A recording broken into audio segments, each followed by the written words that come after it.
Arrivez-vous à savourer le moment présent? Savez-vous philosopher sur la vie et l'envisager joyeusement? Pas toujours, et bien cette pièce va vous faire un bien fou.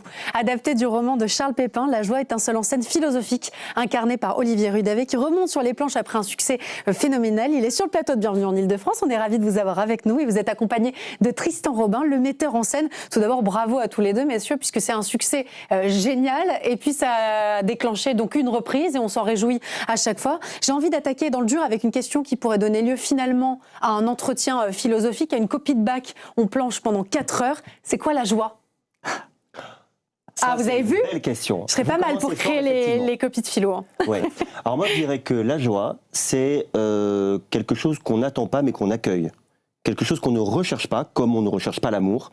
Si on fait ça, on ne le trouvera jamais. Ça, c'est pas faux. En revanche, la joie, si on est perméable à ce qu'elle vienne nous envahir, eh bien, elle est là, elle est fugace, elle est très éphémère, mais elle nous emplit complètement le corps et l'esprit. Tristan Robin. Ouais, je dirais qu'il y a effectivement quelque chose de l'instantané dans la joie. Quelque chose qui... Donc on peut pas être joyeux tout le temps.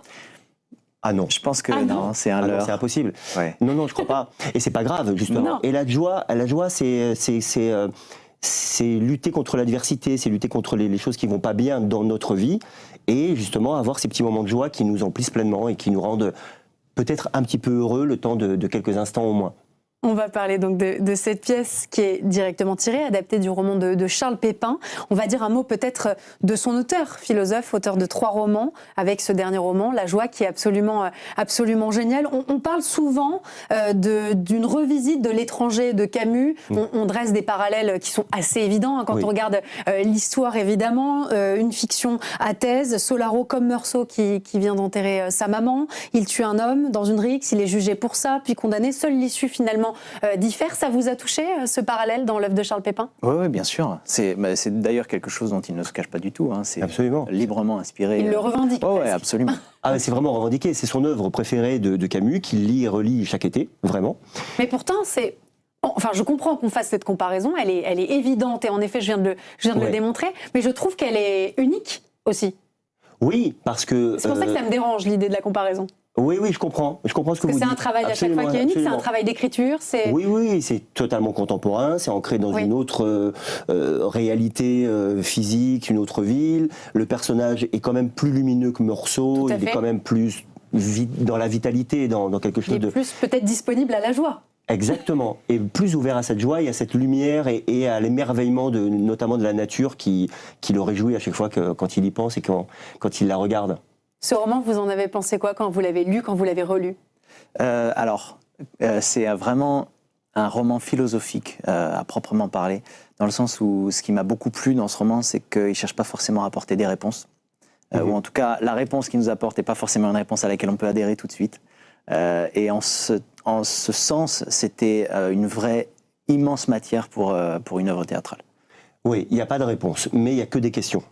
Et les gens que moi je vois à chaque fois à la fin du spectacle me posent des questions, me disent mais pourquoi ça, pourquoi là, pourquoi il réagit comme ça, et qu'est-ce que vous voulez dire là? C'est des vrais questionnements sur la vie. Et c'est extraordinaire. Parce que comment on met ça sur les planches? Parce qu'alors, je trouve ça très intéressant, en effet, de parler de ce récit philosophique, de montrer à quel point ça soulève des questionnements chez nous, à quel point ça relève aussi de l'intime, puisque chacun peut se l'approprier. Vous l'avez dit, il n'y a pas de réponse toute faite qui est donnée, en tout cas pas forcément celle qu'on voit venir. Comment est-ce qu'on met ça sur les planches? Alors, il y a déjà une chose dont je voudrais parler qui figure très fortement dans l'œuvre de Pépin et dont on s'est vraiment emparé dès le début du travail, c'est la dimension organique. Il y a une vraie dimension organique dans toute... C'est-à-dire qu'en fait, la joie dont parle Solaro et dont parle ce texte a quelque chose de très sensoriel. C'est-à-dire qu'on parle de la joie, par exemple, de sentir dans une casserole une omelette aux champignons qui est en train de se préparer. Voilà. En fait, ce sont des éléments comme ça qui figurent. Et là, on a les effluves, on imagine ce qui se passe déjà peut-être dans le nez, dans les papilles. Et en fait, on le ressent même, on connaît tous cette odeur-là. C'est charnel, c'est sensoriel. C'est extrêmement sensoriel. Et il y a plein d'endroits, ça c'est un exemple, mais il y en a plein, et il en reste plein aussi dans l'œuvre théâtrale. Et c'est ça qui nous a... Enfin, en tout cas, moi, c'est un des premiers axes qui m'a intéressé dans ce livre, c'est que c'était déjà très organique. Et donc, très organique. Et donc, organique, pour un acteur, il n'y a rien de plus brut riche comme matériel. C'est une matière incroyable. Et en même temps, je me suis posé la question du seul en scène. Je me suis dit, j'ai trouvé ça génial, et je me suis demandé pourquoi. Alors, c'est une très bonne question. Je n'ai jamais rêvé jamais de toute ma vie de faire un seul en scène, mais ça s'est imposé à moi. En fait, on m'a offert le livre, c'est mon amie Cécilia Cara qui m'a offert le livre, et qui me dit, je ne sais pas ce que ça raconte, mais le titre m'a fait penser à toi. Donc ça a commencé comme ça. Okay. Je dis, ça commence très très bien. Et puis, je lis le roman. Je précise qu'effectivement, c'est un roman et non pas un essai philo, parce que beaucoup de gens croient que c'est un essai philo, alors que je n'arrête pas de dire que c'est un roman, et un vrai roman, et qu'il arrive beaucoup de choses très inattendues durant le parcours de Solaro. Il y a des péripéties, finalement. Totalement, et plein de rebondissements. Oui. Et en fait, je l'ai lu donc une première fois, et je l'ai trouvé formidable, et je l'ai posé sur ma table de chevet, je ne l'ai pas remis dans la bibliothèque comme je le fais avec les autres livres, et j'ai eu envie de le relire peut-être 2 semaines après, et 3 semaines après, et 4 semaines après, etc. Et le livre, c'est une rencontre, c'est vraiment quelque chose d'inattendu. C'est un personnage, la rencontre avec un livre, la rencontre avec Charles après, qui est très généreux, très solaire, très lumineux, comme Solaro d'ailleurs lui-même. Et voilà, et ça s'est imposé. Et après, j'ai demandé à Tristan de m'accompagner pour la mise en scène, et on a travaillé ensemble, et ça s'est bien passé. Alors, on n'arrête pas de dire que c'est très riche, que c'est très charnel, que c'est très sensoriel, qu'il y a des péripéties, des rebondissements, que c'est construit comme un roman, qu'en même temps, il y a cette trame, cette thèse philosophique. Pardon, mais comment on met tout ça dans un seul en scène? Ça paraît dingue, parce qu'il y a aussi d'autres personnages, évidemment, qui sont là pour créer de l'interaction dans le roman. Comment est-ce qu'on traduit ça en seul en scène? Alors, effectivement, dans un premier temps, ce qui nous a semblé important, c'est de se servir de cette matière pour en faire une trame dramaturgique et d'en faire une œuvre théâtrale. Donc, on a coupé effectivement certains passages, on en a interverti, histoire que dans le récit d'un seul en scène, puisque Olivier a cette lourde responsabilité qu'incarnaient tous les personnages du roman, et dans ce travail-là, il nous semblait important de basculer certaines scènes avant d'autres et d'en construire comme ça un fil conducteur qui puisse tendre du début à la fin l'histoire de ce personnage, parce que c'est ça dont il est question sur scène. Et ensuite, en fait, c'est juste de la matière dont on a juste eu à puiser, extraire les... En fait, la matière était très riche. On sent qu'il y a une gourmandise dans vos yeux, tous les deux, quand vous parlez de cette matière, de ce roman, et derrière de ce que vous en avez fait, et de la manière dont vous l'avez mis sur les planches. Il y a une forme de... Comme si la matière était infinie. Il y a un potentiel de création, je trouve, qui est assez incroyable. Et surtout, c'est ouvert aux imaginaires des spectateurs. Parce ça vous plaît beaucoup à tous les deux, rien, de ne pas imposer. Exactement. Parce que si vous dites, je suis au volant de ma voiture, Paris est devant moi, les hautes tours de la Défense s'éloignent dans mon rétroviseur, moi, si je suis spectateur, je le vois. Oui, bien sûr. J'ai pas besoin qu'on m'impose une image derrière, par exemple, une image vidéo qui défilerait. J'ai vu des spectacles comme ça, et franchement, ça m'a déçu. Vous n'avez pas été convaincu? Non. Là, on est dans une mise en scène, une scénographie qui est épurée, qui est simple, qui valorise beaucoup votre jeu, votre présence sur scène, avec ce bleu quand même sur l'affiche, ce bleu qui dit quelque chose aussi, évidemment, de ce qu'est la joie, j'imagine, en tout cas, qui donne une certaine tonalité, et par la couleur, et par ce que ça réveille chez nous. Est-ce que c'était important pour vous de nous montrer aussi, de par la scénographie, qui peut paraître un peu fermée, vous avez presque l'air à l'étroit sur cette scène, absolument. Que en fait la liberté elle n'est pas acquise, elle n'est pas donnée, et qu'on doit se battre tout le temps pour qu'elle existe. Oui, et qu'à l'intérieur d'un cadre très fermé, comme ça, d'un angle, on est libre, on peut être libre, même dans et un ouvert angle. à tous les imaginaires.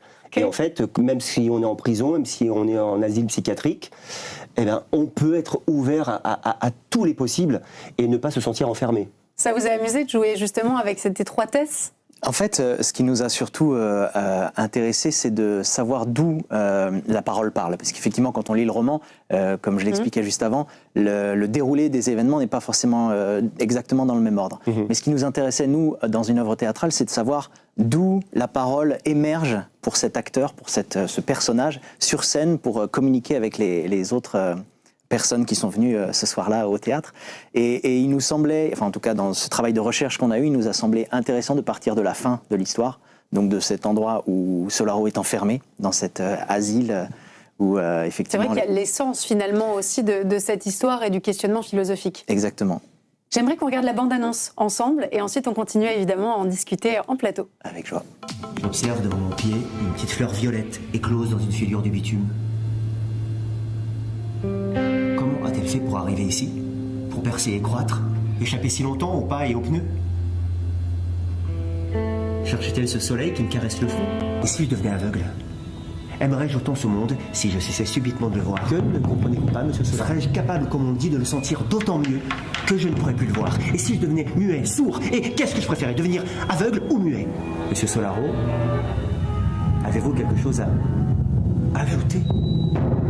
Je me demande si je peux nommer ce sentiment, si je peux mettre un mot sur ce dont j'ai parlé, cette chose qui monte dans le ventre et même dans la gorge et qui parfois surgit quand je ne m'y attends pas, je crois que c'est de la joie.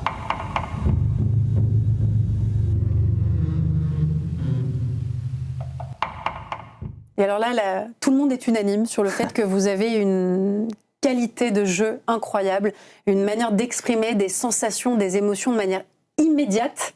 Comment est-ce que vous travaillez ce naturel? Est-ce que déjà c'est parce que vous êtes naturel dans la vraie vie et donc que ça ressort dans votre jeu de comédien, mais comment est-ce qu'on travaille cette immédiateté? Écoutez, en fait, ça me paraît simple et naturel, mais évidemment qu'il y a sûrement beaucoup de travail et de...